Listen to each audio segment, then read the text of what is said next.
አሁን የታሰበው ጦርነት ከመጣ በጣም የሚደቁት አፋር፣ ወሎና ትግራይ ናቸው። ይሄን ህዝብ ማወቅ መቻል አለበት። አንፎርቹኔትሊ ላለፉት ዓመታት የደረጉ ጦርነቶችን በከፍተኛ ሁኔታ የጎዱት ይሄን ነው። ደጋማው ጎጃም፣ ሸዋ፣ ወለጋ ጦርነት ቆያየው አሁን ባለፉት ዓመታት ነው። አሁንም ይሄንን ህዝብ ለጦርነት ለመጋበዝ እየተደረገ ያለው ጀዋር መሐመድ ለምን እንዲህ አለ?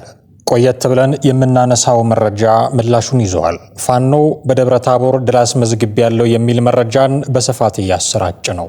ይሄ ዜናና ሰሞነኛ ጉዳዮች ምን ይነግሩናል የሚሉ ጉዳዮችንም አካተናል። እነዚህ ዛሬ ከተሰሙ የተለያዩ አጫጭር መረጃዎች ጋር አድርገን ወደ እናንተ የምናደርሳቸው ጉዳዮቻችን ናቸው። አብራችሁን ቆዩ። አንቶኒዮ ጉቴሬዝ ስለ ኢትዮ ኤርትራ ውጥረት በአዲስ አበባ ሊመክሩ ነው። የተባበሩት መንግስታት ድርጅት ዋና ጸሐፊ አንቶኒዮ ጉቴሬዝ በዚህ ሳምንት አዲስ አበባን እንደሚጎበኙ ተሰምቷል። ጉቴሬዝ በጉብኝታቸው በአፍሪካ ህብረት ስብሰባ ላይ እንደሚሳተፉ የተነገረ ሲሆን ጎን ለጎንም ከተለያዩ የአፍሪካ ሀገራት መሪዎች ጋር ይወያያሉ። በዚህ ጉብኝታቸው ከኢትዮጵያ መሪዎች ጋር እንደሚወያዩ የተመላከተ ሲሆን በዋናነትም ስለተባባሰው የኢትዮ ኤርትራ ውጥረት ይነጋገራሉ ተብሎ ይጠበቃል። እንደሚታወቀው የኢትዮጵያ መንግስት ኤርትራ በኢትዮጵያ ላይ ያደረገች ስላለችው ህገወጥ ድርጊት በኢፌዴሪ ውጭ ጉዳይ ሚኒስቴር በኩል 2 ጊዜ ይፋዊ ደብዳቤ ለተባበሩት መንግስታት ድርጅት ማስገባቷ አይዘነጋም። ሆኖም ድርጅቱ ለሁለቱም የኢትዮጵያ ደብዳቤዎች ምላሽ አልሰጠም። በአንጻሩ ኤርትራ የኢትዮጵያ ያቀረበችባትን ክስ ትርጉም የለሽ በማለት በዚህ ውዝግብ ውስጥ ለመግባት ፍላጎት እንደሌላት በማስታወቂያ ሚኒስቴር በኩል ማስታወቁ አይዘነጋም። የኢትዮጵያ ውጭ ጉዳይ ሚኒስቴር ኤርትራ ወደ ኢትዮጵያ ግዛት በመግባት የተወሰኑ አካባቢዎችን ተቆጣጥራለች፣ እንዲሁም ታጣቂዎችን ትደግፋለች ሲል ቅዳሜ ዕለት በጻፈው ደብዳቤ ክስና የድርድር ጥያቄ አቅርቦ ነበር። ኤርትራ ለዚህ ክስ በሰጠችው ምላሽ ትርጉም የለሽ ውዝግብ ውስጥ ነዳጅ ለመጨመርና ሁኔታውን ለማቀጣጠል ተነሳሽነቱም ሆነ ፍላጎቱ እንደሌላት ነበር የገለጸችው። የወደፊት አጀንዳዎችን ለማስፈጸም የቀረበ የውሸት ውንጀላ በሚል ርዕስ ባወጣው በዚህ መግለጫው ላይ የኤርትራ መንግስት የኢትዮጵያን መንግስት ክሶችን ሐሰትና የፈጠራ ሲል ውድቅ አድርጓል። የኢትዮጵያ ውጭ ጉዳይ ሚኒስቴር የካቲት 30 ቀን 2018 ዓ.ም ለኤርትራ ውጭ ጉዳይ ሚኒስቴር በጻፈው ደብዳቤ ላይ የኤርትራ ሰራዊት ተቆጣጥሯቸዋል ካላቸው ሉዓላዊ ግዛቶቹ እንዲወጣና ለድርድር ዝግጁ እንዲሆን መጠየቁ አይዘነጋም። የሶማሊያው ፕሬዝዳንት ሐሰን ሼክ መሐመድ እና የግብፁ ፕሬዝዳንት አብዱል ፈታህ አልሲሲ ካይሮ ውስጥ ባደረጉት ውይይት ያላቸውን የደህንነት ትብብር በማጠናከር ላይ መስማማታቸው ተዘገበ። ባለፈው ሳምንት ማብቂያ ላይ ወደ ካይሮ ያቀኑት የሶማሊያው ፕሬዝዳንት ከፕሬዝዳንት አልሲሲ ጋር በሰጡት የጋራ ጋዜጣዊ መግለጫ ላይ የሶማሊያን አንድነት የሚጋፋ የትኛውንም ተግባር በጋራ እንቃወማለን ብለዋል። ግብፅ በበኩሏ በአፍሪካ ህብረት የሶማሊያ የድጋፍና የማረጋጋት ተልዕኮ ስር ወታደሮቿን ለመላክ በያዘችው እቅድ መሰረት ተግባራዊ እንደምታደርግ ፕሬዝዳንቱ ተናግረዋል። የግብፁ ፕሬዝዳንት ጨምሮም የሶማሊያ መረጋጋት ለቀጠናው ልማትና ደህንነት ወሳኝ ጉዳይ ነው በማለት ሶማሊያን ለመደገፍ አገራቸው የሚጠበቅባትን ታደርጋለች ብለዋል። ሶማሊያ የግዛቷ አካል እንደሆነች ለምትመለከታት ሶማሌላንድ እስራኤል የአገርነት እውቅና መስጠቷን ተከትሎ ግብፅና ሶማሊያ የጋራ አቋም ይዘው ተቃውሟቸውን አሰምተዋል። ይህ በእንዲህ እንዳለ የሶማሊያው ፕሬዝዳንት ሐሰን ሼክ መሐመድ በአልጀዚራ ቴሌቪዥን ላይ በሰጡት ቃለ ምልልስ ላይ ሶማሌላንድ ከጋዛ የሚፈናቀሉ ፍልስጤማውያንን ለማስፈርና ለእስራኤል ጦር ሰፈር ለመስጠት ተስማምታለች ማለታቸውን ሶማሌላንድ ወቅሳለች። ፕሬዝዳንቱ በቃለ ምልልሱ ላይ እስራኤል በሶማሌላንድ ውስጥ የጦር ሰፈር የምትመሰርት ከሆነ ራሳችንን ለመከላከል ባለን አቅም ሁሉ እንፋለማለን ሲሉ ተቃውሟቸውን አሰምተው ነበር። ነገር ግን የሶማሌላንድ ፕሬዝዳንት ቃል አቀባይ ሐሰን አደን በሰጡት ምላሽ ፕሬዝዳንቱ ያሉትን እውነታ የሌለው ግልጽ ውሸት በማለት ውድቅ አድርገውታል። ቃል አቀባዩ ጨምረውም የሶማሊያ መሪ አስተያየት በውስጡ የገጠመውን ውድቀት በሌሎች ላይ ለማንጸባረቅ የሚፈለግ የተለመደ አይነት ያልተሳካለት አመራር አካሄድ ነው በማለት ሶማሊያ የራሷን ደህንነት እንኳን መጠበቅ ያልቻለች ናት በማለት ተናግረዋል። 2 ህጻናትን ጨምሮ 55 ተሳፋሪዎችን የያዘ የፕላስቲክ ጀልባ በሊቢያ ባህር ዳርቻ ተገልብጦ ከሁለቱ በቀር ሁሉም ስደተኞች መሞታቸውን የተባበሩት መንግስታት የፍልሰተኞች ተቋም አስታወቀ። የሊቢያ ባለስልጣናት ከአደጋው በህይወት የተረፉት 2 ናይጄሪያውያን ሴቶች መታደጋቸውን ዓለም አቀፉ የፍልሰተኞች ድርጅት IOM ሰኞ ዕለት አስታውቋል። እንደ ተቋሙ ገለጻ አርብ ዕለት አደጋ ያጋጠመው ጀልባ ከተለያዩ የአፍሪካ ሀገራት የመጡ ፍልሰተኞችንና ስደተኞችን ጭኖ ነበር። አደጋው የደረሰው ጀልባው ሰልዛዊያ ከተባለው የሰሜን ምዕራብ ሊቢያ ከተማ ከተነሳ ከ6 ሰዓታት በኋላ እንደሆነ ተገልጿል። በሕይወት የተረፉት ስደተኞች ለአይኦኤም እንደተናገሩት ጀልባው ከአልዛዊያ ተነስቶ ጉዞውን የጀመረው በአካባቢው የሰዓት አቆጣጠር ሌሊት 6 ሰዓት ገደማ ነው። ጉዞውን ከጀመረ ከጥቂት ሰዓታት በኋላም ተገልብጧል። ዓርብ ዕለት የደረሰው አደጋ ለምን እስከ ሰኞ ሳይሰማ እንደቀረ እስካሁን ግልጽ አይደለም። ከአደጋው ከተረፉ ሴቶች አንዷ አብሯት ሲጓዝ የነበረው ባለቤቷ እንደሞተ ተናግራለች። ሌላኛዋ ደግሞ 2 ልጆቿ ሕይወታቸው ማለፉን እንደገለጸች የአይኦኤም መረጃ አሳይቷል። የዓለም አቀፉ ስደተኞች ተቋም ቡድኖች ለሁለቱ ሴቶች አስቸኳይ የሕክምና ድጋፍ እያቀረቡ እንደሆነ ተገልጿል። ውድ ቤተሰቦቻችን አሁን በዝርዝር ወደምናያቸው ጉዳዮቻችን እናልፋለን። መጀመሪያ የነበረው ሪቮሉሽን ነው ዊዝገን ነው በመሳሪያ ላይ የተደገፈ አመጽ ነው የነበረው። ያ ሂደት እንዳልኩም በውስጥም በውጭም ብዙ እጆች ሲገቡበት ቅጣጣ ማለት ነው። አዛዥ ነው የምትለው ሰው የለም። ፐብሊክ ፊገር የምትላቸው ሰዎች በሙሉ ተጎትተው ወደ ጠላት ካምፕ ገብተዋል እና የሽምቅ ውጊያ ባህሪንም የሚያውቁ አይደሉም። ፎርዛ ማተር እነዚህ መሪ ናቸው የምትላቸው ሰዎች የውትድርና እንትንም የሌላቸው ናቸው። ፍላጎት ብቻውን ደግሞ ምንም ልትፈጥርበት አይችልም። የስልጣን ፍላጎት ይኖራቸዋል። የምን ፍላጎት እዚህ አካባቢ ላይም ደግሞ ሰብሳቢ መሆን ምናምን ፍላጎት ይኖራቸዋል። ግን ባህሪያቸው ግን ለዚያ የተፈጠሩ አይደሉም እና የሽምቅ ውጊያ አይደለም። የሽምቅ ውጊያ ባህሪ ቢያዝ የራሱ የሆነ የቼን ኦፍ ኮማንድም ያለው የራሱ የፖለቲካ ግብም ያለው የራሱ የኔ ኮዝ ነው ብሎ የሚነሳ ነገሮች እንትን ይላሉ። እነዚህ አይፈጠሩም አትልም። አፍሪካ ሀገር ውስጥ በተለይ እንግዲህ አፍሪካን ለመቀራመት የሚፈልጉ ሌሎች ሀገራት እንደዚህ አይነት ኢንሰርጀንሲዎችን ይፈጥራሉ። ግን ካንተ ጥያቄ በላይ የነሱ ጥያቄዎች ጎልተው እንዲታዩ ወይ የነሱ ፍላጎቶች ጥያቄው ከቨር ፔጁ ያንተ ይሆንና ግን ደግሞ የነሱ ፍላጎቶች ከጀርባ ያን ለማስፈጸም አንተን ፑሽ ያደርጋሉ ማለት ነው። እዚህ አማራ ትግል ላይ ፋኖ ትግል ላይ ይሄ ነው የምትለው መዋቅር የሌለው እዛም ሁሉም ዝም ብሎ የቀበሌ አስተዳዳሪ ወይ ምንድነው በድሮ አጠራር አላቸው ያንን ራስ ገዝ መሆን ምናምን ነገሮች በየቀበሌው ሁሉም የየራሱ መሪ መሆን ፍላጎት ነው እንጂ ያላቸው የህዝብን ጥያቄ ኮሌክት አድርገው ያንን ጥያቄ ማስፈጸሚያ መንገዱን ደግሞ ገምግመው የጋራ ግብ አስቀምጠው የሚሄዱ መሪዎችም ግለሰቦችም አይደለም ያሉትና ቅጥ ያጣ ነው። የሽምቅ ውጊያ የምትለውም አይደለም። ይሄ የፊት ለፊት ውጊያ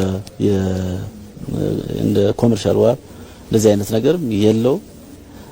የሳይበር ጦርነት የምትለውም አይደለም እና ቅጥ ያጣ እዚያም እንትን ብሎ ግን ደግሞ እንደዚህ እንዲሆንም ተራረባሽ እንድትሆንም ስለሚፈለግ በዚያ ደረጃ ያልተደራጀ ተቋም የሌለው መዳረሻ ግብ የሌለው እና የራሱ ኮዝ የሌለው አድርገው ፈጠሩ ማለት ነው። በማስረሻ ሰጤ እንዲህ የተባሉት ፋኖች ከሰሞኑ ኃይላችን በርትቷል፣ ክንዳችን ፈርጥሟል እያሉ ነው። በተለይም ጎንደር ላይ አልተቻልንም የሚሉ መረጃዎችን በስፋት እያሰራጩ ነው።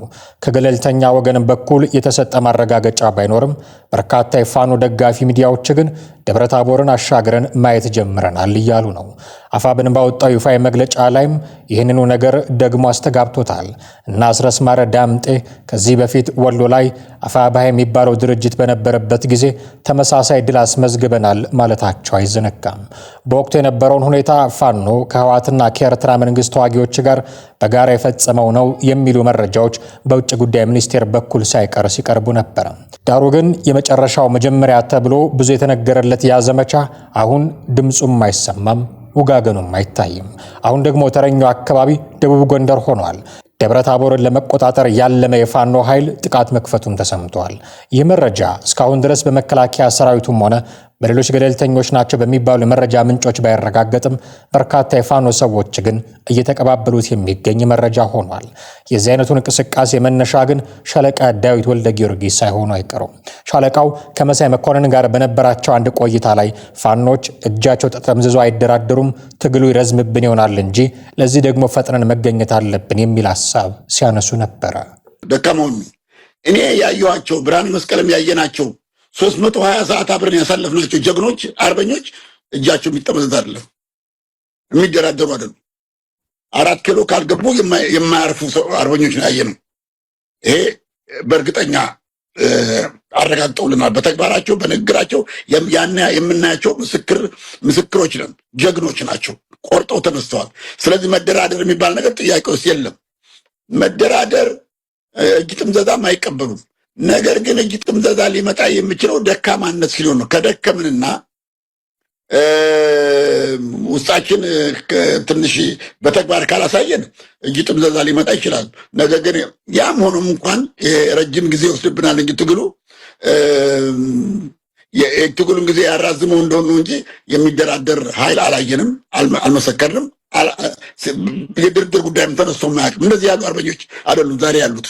ይህን አንድነት የፈጠሩ አርበኞች በምንም ሆነ በምንም አይነት መልክ የሚደራደሩ አይደሉም። እጅ መጠምዘዙ አይቀርም። ያን እጅ ጠምዘዛ ለማስወገድ እኛ ቶሎ ብለን ኃይል ማሳየት አለብን። አንድነቱ ኃይል ማሳየት አለብን። ከእንግዲህ ወዲያ ኦፌንሲቭ ላይ መግባት አለብን። ተከላካይ ሳይሆን አጥቂ መሆን አለብን። ያ ችሎታ አለን። ዛሬ ምንም ነገር የጎደለን የለም። አንድነት ብቻ ነው የጎደለን እንጂ መሳሪያ አለን፣ ኃይል አለን፣ ኮሚትድ የሆነ ቆራጥ የሆነ ሰራዊት አለን። ስለዚህ ያንን እንደምናደርግ ምንም ጥርጥር የለውም። አሁን ሰው የሚስተው ምንድን ነው? ኤኒቲንግ አደጋ ሊፈጠርብን እንደሚችል ደካማ ሆነን ካየን እጅ ጠምዘው ተደራደሩ ብሎ እምቢ እንደምንላቸው ቢያውቁም በሌላ መንገድ ሊያጠቁን ይችላሉ፣ ሊከፋፍሉን ይችላሉ፣ ሽብርተኞች ሊልኩብን ይችላሉ። እነ ሳዑዲ አረቢያ እነ ዩናይትድ አረብ ኤሚሬትስ አይተኙልንም። ዛሬ እስራኤልና መካከለኛው ምስራቅ ያለውን ነገር እንየው። ከባድ የኃይል ጉዳይ ነው። ዛሬ ከማጋ ይሰለፍ ነው እና ይሄ ሁሉ ነገር የሚያሳየን ምንድን ነው? ኃይል ካላሳየን በስተቀር ልንጠቃ እንችላለን። ትግሉ ሊራዘም ይችላል። ግን በጥቂት ወራት ውስጥ አንዳንድ ነገር በቀላሉ ደግሞ ማድረግ ይቻላል። ምንም ጥረት በቀላሉ ማድረግ ይቻላል። ደግሞ እንደሚያደርጉም እርግጠኛ ነኝ። ኃይል እንዳለን መልእክት ካስተላለፍን የተግባራዊ መልእክት ከዛ በኋላ ሁሉም ከኛ ጋር ናቸው። አለበለዚያ አሁን ደካማ ሆነን ከታየ ትራምፕ እንደምታውቁት እንደ ድሮ የውጭ ጉዳይ እኮ ስቴት ዲፓርትመንት እኮ አይደለም። ቁጭ ብሎ ታስቦበት የሚሰራ ነገር እኮ የለም። ስቴት ዲፓርትመንት በአሁኑ ጊዜ ኢምፐልሲቭ ነው። በለው ይህን አድርግ እያለ የሚሰራበት ጊዜ ነው እኮ ያለ ነው። ስለዚህ ያ ነገር እንዳይሆን ካልኩሌተር ሳይሆን ነው የሚሰራ፣ በስሜት ነው የሚሰራው። ቶሎ ብለን ቀድመን መገኘት አለብን። ታዲያ እንዲህ የተሞካሹት ፋኖች ናቸው ትናንትናና ዛሬ ባገኙት አጋጣሚ ሁሉ ስለ ደብረ ታቦር እያነሱ የክንዳችን መፈርጠም ማሳያ ናት እያሉ ሲዘግቡ ያሉት። እንዳለመታደል ሆኖ አሁንም ከጦርነት ወሬዎች ጆሮአችን እረፍት ሊያገኝ አልቻለም። የፋኖን ሰምተን ሳንጨርስ የህዋቱ ደግሞ መጣው ሲል እናገኘዋለን። የክልሉ የቀድሞ ጊዜያዊ መስተዳድር መሪ የነበሩትና አሁን ስምረት ፓርቲን እየመሩ ጠቅላይ ሚኒስትሩንም እያማከሩ የሚገኙት አቶ ጌታቸው ረዳ አንድ አሳሳቢ መረጃ ሰጥተዋል። የቀድሞ የትግራይ ጊዜያዊ አስተዳደር ፕሬዝዳንት ጌታቸው ረዳ የትግራይ ጊዜያዊ አስተዳደር ፕሬዝዳንት ጀነራል ታደሰ ወረደና በዙሪያቸው ያሉ የህወሓት አክራሪዎች እስካሉ ድረስ ትግራይ ከቀውስ አትወጣም በማለት አስጠንቅቀዋል። ጌታቸው ረዳ ፎርቹን ጋዜጣ ላይ ባወጡት ሀተታ ጀነራል ታደሰ የጊዜያዊ አስተዳደሩ ምክትል ፕሬዝዳንት በነበሩበት ወቅት ህወሓት ውስጥ የሚገኙ አክራሪዎችን ሲያባብሉና ጊዜያዊ አስተዳደሩን በተደጋጋሚ ቀውስ ውስጥ ሲከቱ ነበረ በማለት ወቅሰዋል። ጌታቸው ጀነራል ታደሰ በሳቸውና በአክራሪዎቹ መካከል አሸማጋይ መስለው በመቅረብ የፓርቲው ጥገኛ አድርገዋቸው እንደነበረ በመጥቀስ በኋላም ጀነራሉ የጊዜያዊ አስተዳደሩ ፕሬዝዳንት መሆናቸው በትግራይ ብዙ ጥፋት ማስከተሉን ገልጸዋል። ጀኔራል ታደሰ የክልሉን ኢንቨስትመንትና መሬት ጉዳዮች እንዲቆጣጠሩ የተሰጣቸውን ኃላፊነት ራሳቸውንና በዙሪያቸው ያሉ አካላትን ለማበልጸግ ተጠቅመውበታል ያሉት ጌታቸው ጀኔራል ታደሰን ለፈጸሙት ሴራና ጥፋት ሁሉ አለመቅጣታቸው ስህተት እንደነበረም አውስተዋል። አቶ ጌታቸው ረዳ ትግራይ ክልል በዚህ ምክንያት ቀውስ ውስጥ ትገባለች ቢሉም የጀዋር መሐመድ ስጋትና ትንታኔ ግን ከወለጋና ጎጃም ይልቅ አፋር፣ ወሎ እንዲሁም ትግራይ ሊመጣ በሚችለው ጦርነት ምክንያት ገፈት ቀማሾች ናቸው የሚል ትንታኔ ነው የሚሰጠው። አሁን የታሰበው ጦርነት ከመጣ በጣም የሚደቁት አፋር፣ ወሎና ትግራይ ናቸው። ይሄን ህዝብ ማወቅ መቻል አለበት።